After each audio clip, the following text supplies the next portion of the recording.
प्यारे साथियों, मेरे दोस्तों और सीखने वाले सभी को मेरा नमस्कार। मैंने लेटर की सीरीज़ अभी आपके सामने कंप्लीट की और उसके बाद अब मैं एक और नया टॉपिक लेके आया हूँ जो आपका अनसीन पैसेज है।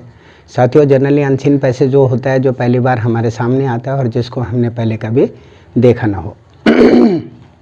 कोई भी एग्ज़ाम हो आपका, चाहे स्कूल एग्ज़ाम हो, चाहे कॉलेज एग्ज़ाम हो और चाहे आपके कोई भी कम्पिटिटिव एग्ज़ाम हो, तो हर एग्ज़ाम के अंदर ये अनसीन पैसेज आपका ज़रूर आता है और इसका उत्तर देने में हमें काफ़ी दिक्कत और कठिनाइयों का सामना करना पड़ता है।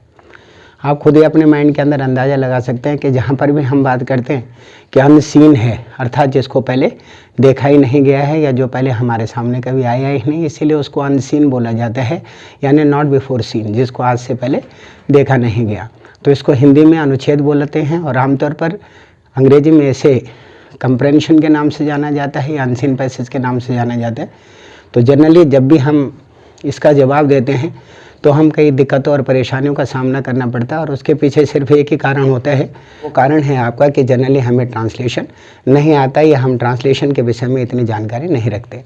तो आज प्रयास किया जा रहा है कि आपको बहुत ही सिंपल और साधारण तरीके से इसे बताया जाए ताकि जो भी एग्ज़ाम हो उसके अंदर ये कॉन्सेप्ट आपका क्लिक करे और आप इसके जवाब बहुत बेहतर और अच्छे तरीके से दे सकें। जो हमारे लिए हमेशा क्रिटिकल होता है वो आमतौर पर उसको सिंपल फॉर्मेशन के अंदर रखा जाए। तो मैं शुरुआत कर रहा हूँ। ये पूरा का पूरा है आपका अनसीन पैसेज। अनसीन पैसेज का मतलब है जिसको पहली बार आपके द्वारा देखा गया हो या जो पहली बार आपके सामने आया हो। तो जनरली जब भी हम अनसीन पैसेज का उत्तर देते समय हमें बहुत सारी कठिनाइयों का सामना करना पड़ता है और इसके पीछे सबसे बड़ा कारण क्या है कि हमें ट्रांसलेशन नहीं आते या हम ट्रांसलेशन नहीं जानते। और जब तक आप ट्रांसलेशन नहीं जानेंगे तो ये 100% है कि आप किसी भी प्रकार के अनसीन पैसेज का उत्तर देने में सक्षम नहीं होंगे। तो इसके लिए एक बहुत सिंपल सा तरीका है। नंबर पहला तो आपका क्या है कि दिए हुए पैसेज को बार बार पढ़ा जाता है ताकि उसकी समरी या जो जीस्ट है वो हमारी समझ में आ जाए। कहने का मतलब क्या है कि जो भी पैराग्राफ आपको दिया जा रहा है उसको आपने बहुत गहराई से ध्यान से पढ़ना है, क्योंकि 15 मिनट का टाइम तो हमारे पास ऑलरेडी होता है। इस 15 मिनट में हमने बहुत गहराई से उसको पढ़ना है और पढ़ने के बाद उसकी जो जीस्ट है, उसका जो सारांश है, उसकी जो समरी है, उसको समझने का प्रयास करना है कि भैया इसके अंदर पूछा क्या गया है और एक इस सब्जेक्ट के ऊपर है। क्लियर है। नंबर दूसरा है आपका कि पैसेज को पढ़ते समय पेंसिल जरूर अपने साथ रखें और जहां संभव हो अंडरलाइन करें ताकि आसानी से प्रश्नों के उत्तर मिल सके।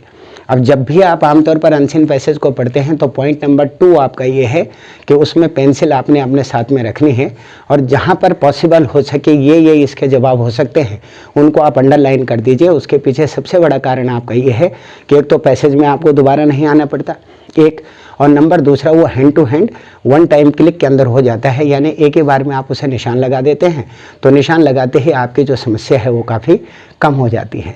क्लियर है पॉइंट नंबर 2। नंबर 3 में है कि यदि क्वेश्चन आपको प्रेजेंट में दे रखा है तो आंसर आपने प्रेजेंट में देना है और क्वेश्चन अगर आपका पास्ट में है तो आंसर आपने पास्ट में देना है। दोबारा फिर रिपीट कर रहा हूँ कि अगर क्वेश्चन को आपसे प्रेजेंट टेंस में पूछा गया है तो आंसर उसका प्रेजेंट टेंस में होगा और क्वेश्चन अगर आपसे पास्ट टेंस में पूछा गया है तो आमतौर पर उसका जवाब आपका पास्ट में ही होगा। इस बात का आपने विशेष तौर पे ध्यान रखना है। कहने का मतलब है कि क्वेश्चन अगर प्रेजेंट में दे दिया तो आप प्रेजेंट में आंसर सेलेक्ट करेंगे और अगर पास्ट में दे दिया है तो पास्ट में आंसर सेलेक्ट करेंगे। इसमें किसी भी प्रकार की दिक्कत और परेशानी का कोई कॉन्सेप्ट नहीं है। क्लियर है। इससे अगला पॉइंट है आपका चौथा वाला कि आंसर का जवाब उतना ही देना है जितना आपसे पूछा गया है।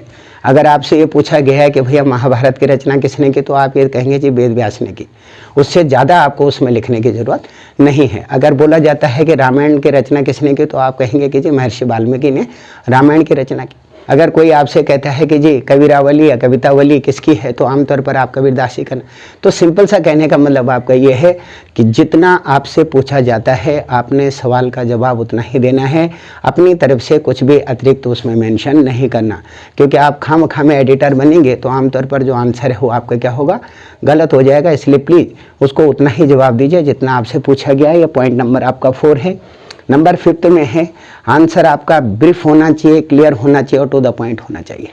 नंबर 5वां पॉइंट क्या है, आंसर आपका ब्रीफ हो यानी उसके अंदर वास्तविकता हो, आमतौर पर उसके अंदर क्लियरिटी हो और आमतौर पर बिल्कुल सटीक हो, यानी उतना ही बिल्कुल ब्रीफ, क्लियर और टू द पॉइंट हो, उसके अतिरिक्त आप किसी भी प्रकार के इन्फॉर्मेशन उसके अंदर ऐड नहीं करेंगे। ये आपका 5th पॉइंट है। और नंबर 6 में कहा गया है आपसे कि यदि वर्ड का मीनिंग आपसे मांगा गया है तो आमतौर पर आपने वर्ड का मीनिंग पैराग्राफ में से ढूंढना है। जैसे बोला जाता है जी पैराग्राफ नंबर 2 में से इस वर्ड का जो है अर्थ बताइए, तो दिक्कत ये होती है साथियों कि जो वर्ड है उसका हमें मीनिंग ही नहीं पता होगा तो हम अर्थ कहाँ से ढूंढेंगे। तो उसका एक और तुकबंदी का काम आप कर सकते हैं, यानी जहाँ कुछ नहीं करना वहाँ हम थोड़ा सा कुछ कर सकते हैं। वो आप क्या कर सकते हैं कि जब भी इस प्रकार का कोई कॉन्सेप्ट आता है तो जो पैराग्राफ में सबसे अलग वर्ड होगा, बिल्कुल डिफरेंट वर्ड होगा, उसको आपने क्या कर देना है, सेलेक्ट कर देना है। ये कब की बात है, जब आपको उस शब्द का अर्थ नहीं आता होगा। क्लियर है, ये आपका कौन सा पॉइंट था, 6th। और नंबर 7th में है कि मोस्टली जो क्वेश्चन बनते हैं अभी तक ये देखा गया है कि जब भी आप अनसीन पैसेज की बात करते हैं तो उसमें 80, 85, 90 प्लस भी जो क्वेश्चन है वो आपके WH फैमिली से बनते हैं। WH फैमिली का मतलब है जिसमें W और H शामिल होता है। व्हाट हो गया, व्हेन हो गया, वेयर हो गया, विच हो गया, हाउ हो गया, जो भी ये चीज़ें आपके सामने आती हैं, वाई हो गया, तो ये सब WH फैमिली होते हैं क्योंकि इसमें W और H आता है। तो जब भी आपके पास WH फैमिली से कोई भी सवाल अगर पूछा जाता है तो आमतौर पर इसका जवाब इस तरीके से हम दे सकते हैं। किस तरीके से अभी मैं आपको बता रहा हूँ।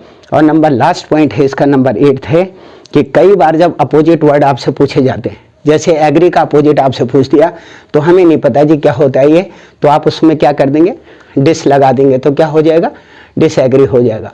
अगर कंप्लीट है और उसके आगे अपोजिट वो पूछ रहा है तो उसमें क्या कर देंगे, इनकम्प्लीट कर देंगे। तो कहने का मतलब ये है अन का, इनका या डिस का आप इस्तेमाल कर सकते हैं जब भी आपने कोई अपोजिट वर्ड देना हो। और ऐसा मैं इसलिए बोल रहा हूँ क्योंकि जब भी आपको कोई अपोजिट वर्ड दे रखा होता है, मतलब सिमिलर कोई वर्ड आपको दे रखा है और उसका अपोजिट आपने बनाना होता है, और चूंकि हमें उसका अर्थ नहीं आता, तो ये साधारण तरीका है कि अगर इनकेस कोई ऐसा सौदा आपके सामने आकर के खड़ा हो जाता है कि आपको नहीं पता चलता कि भैया इसके अंदर क्या करना और क्या नहीं करना, तो उसके 3 लॉजिक हैं। नंबर पहला है आपका इन, नंबर दूसरा आपका अन और नंबर तीसरा आपका डिस। ये आप सेंटेंस के आगे अगर लगा देंगे तो वो उसका अपोजिट बन जाएगा। क्लियर है। जैसे परफेक्ट का क्या हो जाएगा, इनपरफेक्ट हो जाएगा या अनपरफेक्ट हो जाएगा। जैसे एग्री है तो क्या हो जाएगा, डिसएग्री हो जाएगा। जैसे पंक्चुअल है तो अनपंक्चुअल हो जाएगा। जैसे डिसिप्लिन है तो अनडिसिप्लिन हो जाएगा या इनडिसिप्लिन हो जाएगा। तो कहने का मतलब मेरा आपका सिंपल सा ये है कि शब्द का जो रूप है वो आपने स्वयं बदल देना है, तो इससे आपको पता चल जाएगा कि जी अपोजिट हो गया। अब मैंने आपसे बोला कि जब भी हम WH फैमिली की बात करते हैं तो WH फैमिली का जवाब देते टाइम आपको क्या करना होता है ये ध्यान में रखिए। नंबर पहला है कि अगर हु से, हुज से और हुम से, दोबारा रिपीट कर रहा हूँ, पॉइंट नंबर 1, अगर हु से, हुज से या हुम से अगर कोई भी आपका प्रश्न बनता है तो इसमें साथियों आपने नाम ढूंढना है। यानी पैराग्राफ के अंदर जहाँ जहाँ नाम होंगे वहाँ इसका जवाब आपको मिल जाएगा, हु का, हुज का और हुम का। कोई कन्फ्यूजन तो नहीं है। और नाम तो आप ढूंढ ही लोगे यार अगर पैराग्राफ आपको दे रखा है तो। क्लियर है, उसको अंडरलाइन कर देना। नंबर दूसरा है व्हाट से अगर प्रश्न बने तो काम बताना है। व्हाट से, WHAT, व्हाट से अगर प्रश्न बनता है तो काम ढूंढना है, भैया बंदा करता क्या है। तो जहाँ पर भी इस प्रकार का कोई कॉन्सेप्ट आपके सामने आएगा उसको आपने अंडरलाइन कर देना है, यानी काम को ढूंढ लेना है पैराग्राफ के अंदर से, तो आपके लिए आसान हो जाएगा। नंबर 3 है आपका अगर वाई से आपका प्रश्न बनता है, वाई से, तो कोई ना कोई रीज़न आपको दे रखा होगा पैराग्राफ के अंदर से, जहाँ पर भी वाई आपका आ जाएगा वहाँ आपने पैराग्राफ के अंदर से रीज़न ढूंढना है। ये तब की बात है जब हम सेंटेंसों को या पैराग्राफ को ट्रांसलेशन करने की क्षमता हमारे अंदर नहीं होती। तो वाई से अगर होगा तो पैराग्राफ में से आप कारण को सर्च करेंगे। उससे अगला है अगर विच से है तो आपने पहचान ढूंढनी है, कौन सा है भाई।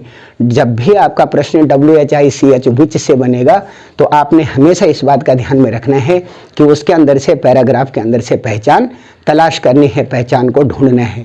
और उससे अगला है आपका व्हेन, तो व्हेन आपको पता ही है हमेशा समय के साथ में लगता है। तो जहाँ पर भी आपको समय दे रखा होगा, इतने साल से इतने साल तक, इतने सन में, इतने दशक में, इतने सेंचुरी में, इतने डिकेड्स में, आपका जो है 1952, 1960, जो भी आपको एनीथिंग कुछ भी दे रखा होगा तो वहाँ पर आपने क्या ढूंढना है, व्हेन जहाँ पर होगा वहाँ समय को तलाश करना और उसको अंडरलाइन करना है।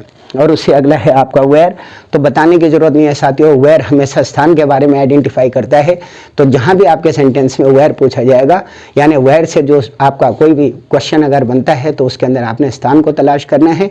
और उससे अगला है आपका हाउ। तो इसमें विधि बतानी है जी कि ये काम कैसे हुआ। एक बार दोबारा सारा फिर रिपीट कर रहा हूँ।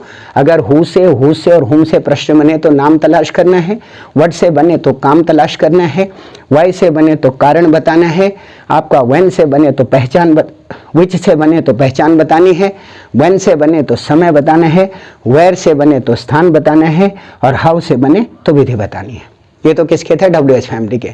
अब एक बहुत छोटा सा और एक्सपेरिमेंट है कि अगर डू और डज से आपका प्रश्न बनता है तो इसका आंसर हमेशा या तो नो में होता है या यस में होता है। जैसे मैंने आपसे कहा कि डू यू लाइक टी, तो आप क्या बोलेंगे? हाँ या ना, यानी यस या नो। तो अगर सपोज करो कोई भी डू या डज वाला कोई प्रश्न है तो उसका आंसर आपने वहाँ पे यस और नो में तलाश करना है, उसको आप अंडरलाइन कर दीजिए। क्लियर? उससे अगला है विल या शेल। ये हमेशा ही ऑब्लिगेशन वाले सेंटेंसों को दर्शाता है। ऑब्लिगेशन का मतलब है मैं बड़ा आपका आभारी हूँ सर, मैं आपका बड़ा कृतार्थ हूँ जी, मैं धन्य हूँ सर। जहाँ पर भी इस प्रकार के कोई सेंटेंस आपके आएंगे वहाँ पर विल और शेल से अगर कोई भी सेंटेंस स्टार्ट होगा तो पैराग्राफ के अंदर से प्लीज ऑब्लिगेशन को तलाश कीजिए। ऑब्लिगेशन मिलेगा तो आंसर ऑलमोस्ट आपका जो है करेक्ट होगा। उससे अगला है आपका हैज, हैव और हैड। तो ये आपको पता ही है, जब हम अपने पास किसी वस्तु को रखते हैं या वो वस्तु हमारे पास में होती है तो उसके लिए हम जनरली, जैसे हम बोलते हैं, हम किसी को बोलते हैं कि हैव यू ए पेन, भैया क्या तुम्हारे पास पेन है। तो जब भी इस प्रकार का कोई सवाल आपसे पूछा जाएगा तो वहाँ पर किसी चीज़ के पास होने की परिणति को, पास का मतलब करीब से नहीं है, पास का मतलब अपने पास रखने से। क्लियर है? और सबसे लास्ट है आपका कैन और कुड। तो ये हमेशा काम को दर्शाता है। जहाँ पर भी किसी काम के विषय में आपको जानकारी दी जा रही होगी, यानी अभी मैंने आपसे बोला कि वर्ड से भी हम काम ढूंढते हैं, लेकिन कैन और कुड कौन सा काम जो कर सकने की स्थिति में है, यानी जो वर्क आपका इन प्रोसेस है और जो किया जा रहा है उसके अंदर अगर कैन और कुड है तो काम करने के लिए आप पैराग्राफ के अंदर से तलाश कर सकते हैं। इसमें कोई डाउट है, कोई संदेह है तो आप मुझसे फिर दोबारा पूछ सकते हैं। और प्लीज़ मेरी आपसे फिर हाथ जोड़कर ये विनती है, ये प्रार्थना है कि वीडियो को साथियों ज़रूर देखें। इस पर बहुत मेहनत होती है, बहुत ज़्यादा हार्ड वर्क होता है और उसके बाद तब जाके ये चीज़ आपके सामने आती है। और अगर आप इसे देखेंगे नहीं, इसे पढ़ेंगे नहीं, तो फिर हमारा आपके सामने इसे रखने का कोई कारण नहीं है। और तो छोड़िए, जो सब्सक्राइबर हैं उनसे मैं विशेष तौर पर रिक्वेस्ट करूँगा कि मैक्सिमम आप इन वीडियो को देखें, क्योंकि तभी जा करके आप कहीं जाएंगे, हज़ारों रुपये आपकी फीसें खर्च होंगी, दुनिया भर के आपके टेंशनें होंगी, आना जाना होगा, आपको फेयर देना पड़ेगा, दुनिया भर की आपको परेशानी होगी। ये सारी चीज़ें आपके घर में आपको एक पर्टिकुलर प्लेटफॉर्म के ऊपर मिल रही है और करना क्या है, 10-15 मिनट आपने इसके लिए जो है वेस्ट करने हैं। हालांकि यूटिलाइज है टाइम का, लेकिन आज के हिसाब से देखा जाए तो वेस्ट है, क्योंकि जो भी आदमी ज्ञान की बातें करता है लोग क्या कहते हैं, पका दिया यार इसने, तो हमें बर्बाद कर दिया भाई, अरे मेरी खोपड़ी खराब कर दी उसने। ऐसे 100 सवाल हम करते हैं और जहाँ पर अंट शांट बातें होती हैं, बेकार की बातें होती हैं, गंदी बातें होती हैं, गाली गलौज होता है, उन कैसेटों को भी आप खूब देखते हैं, उन वीडियो को भी खूब देखते हैं और बड़ा आप उनका आनंद लेते हैं। तो मेरी आपसे रिक्वेस्ट है कि प्लीज़ इन सारी चीज़ों को हटा करके कृपया इस पर ध्यान दें, क्योंकि ये जनरेशन टू जनरेशन का एक सौदा है। मैंने आपसे कहा था कि आपका एक खानदान से लेकर के और कई खानदानों तक ये प्रचलन में रहेगा, क्योंकि एजुकेशन हमेशा जिंदा रहेगी और तब तक ये अनसिन पैसेज आपके साथ रहेगा। तो इसको मैक्सिमम देखते रहिए। मैं कौशिक नौगाई आपसे विदा लेता हूँ और एक नया टॉपिक फिर मैं आपके सामने लेकर के आऊँगा। प्लीज़ इसे लाइक करें, सब्सक्राइब करें, कमेंट्स करें और मैक्सिमम शेयर करें। इन्हीं शब्दों के साथ मैं दोबारा फिर मिलता हूँ। नमस्कार।